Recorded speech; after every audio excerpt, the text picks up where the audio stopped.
హనుమంతుడంటే ఒక అంకితభావం, బుద్ధిబలం, స్థిరమైన కీర్తి, నిర్భయత్వం, వాక్ నైపుణ్యం, వీటన్నింటి సమ్మేళనం. అంటే ఈ లక్షణాలన్నింటికీ అసలైన సిసలైన ఉదాహరణ హనుమంతుడు అని భావం. సముద్రంలో 100 యోజనాల దూరాన్ని ఒక గోవు గిట్ట చేసిన గుంటలోని నీళ్లను దాటినట్లుగా దాటడం, విశ్వవిజేతలైన రాక్షస వీరుల నేకులను దోమల్లాగా నలిపివేయటం, బంగారు మేడల లంకా నగరాన్ని తన తోకకున్న మంటతో భస్మీపటనం చేయటం, ఇవన్నీ హనుమంతుడి వీరత్వాన్ని లోకానికి తెలియజేసిన అనేక సంఘటనల్లో కొన్ని మాత్రమే. హనుమంతుడు సాటిలేని బలం కలవాడు, మేరు పర్వతం లాంటి శరీరం కలవాడు, రాక్షసజాతి అనే కారడవిని కాల్చివేసిన కారు చిచ్చులాంటి వాడు అంటూ ఇంతా చెబితే సముద్రమంత ఉన్న అతడి శక్తిలో నీటిబొట్టంత చెప్పినట్లు లెక్క. సముద్రాన్ని దాటడానికి లేచిన హనుమంతుడు అంగదాది వీరులతో, నేను లంకా నగరానికి వెళుతున్నాను. ఎప్పటికి తిరిగి వస్తానో చెప్పలేను గాని సీతమ్మ జాడను కేవలం తెలుసుకోవటం కాదు, ఆ తల్లిని చూసే వస్తాను. ఇది తథ్యం. నా రాక కోసం ఎదురుచూస్తూ ఉండండి అన్నాడు. కర్తవ్య నిర్వహణ కోసం వెళుతున్న ఏ ఉద్యోగికైనా, ఏ వ్యక్తికైనా ఉండవలసిన మొట్టమొదటి లక్షణమిదే. ఆత్మ ప్రత్యయం, ఆత్మవిశ్వాసం. ఇదే విజయానికి తొలి మెట్టు. ఇదే హనుమంతుడు మనకిస్తున్న సందేశం.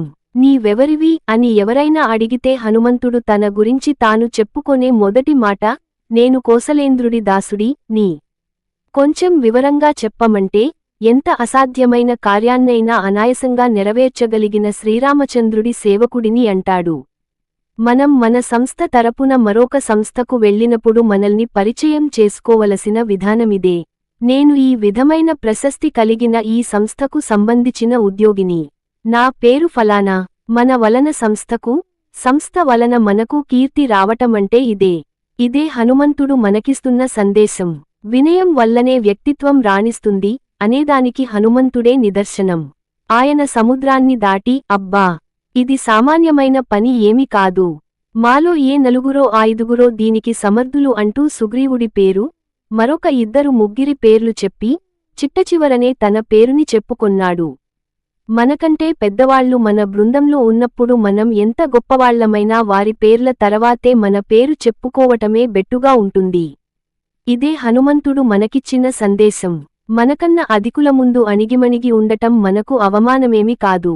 ఆ ఆనుకువ వలన ఒక పని సానుకూలమయ్యేట్లుగా ఉన్నట్లయితే ఆ ఆనుకువ అవసరం కూడా. ఇంద్రజిత్తు బ్రహ్మాస్త్రాన్ని ప్రయోగించినప్పుడు హనుమంతుడు 2 చేతులూ జోడించి శిరస్సును వంచి దానికి నమస్కరించాడు. ఆ బంధానికి కట్టుబడ్డాడు. ఒక్క విదిలింపు విదిలిస్తే ఆ బంధం వీడిపోతుంది. కాని ఆయన దానికి కట్టుబడే ఉన్నాడు. ఎందుకు అంటే, ఆ ఇంద్రజిత్తు స్వయంగా తనను రావణుడి వద్దకు తీసుకొని వెళతాడు కనుక. రావణుడిని వెతికే శ్రమ తనకు తప్పుతుంది కనుక. పెద్దల మాటకు బద్దులుకండి. మన గౌరవానికేమి హాని ఉండదు. ఇదే హనుమంతుడు మనకిచ్చిన సందేశం. ఈ సందేశాల్ని అర్థం చేసుకొని మన అనుదిన జీవితంలో ఆచరిద్దాం. ఈ వీడియో మీకు నచ్చినట్లయితే లైక్ చేసి షేర్ చేసి సబ్స్క్రైబ్ చేసుకోగలరు. జై శ్రీరామ్.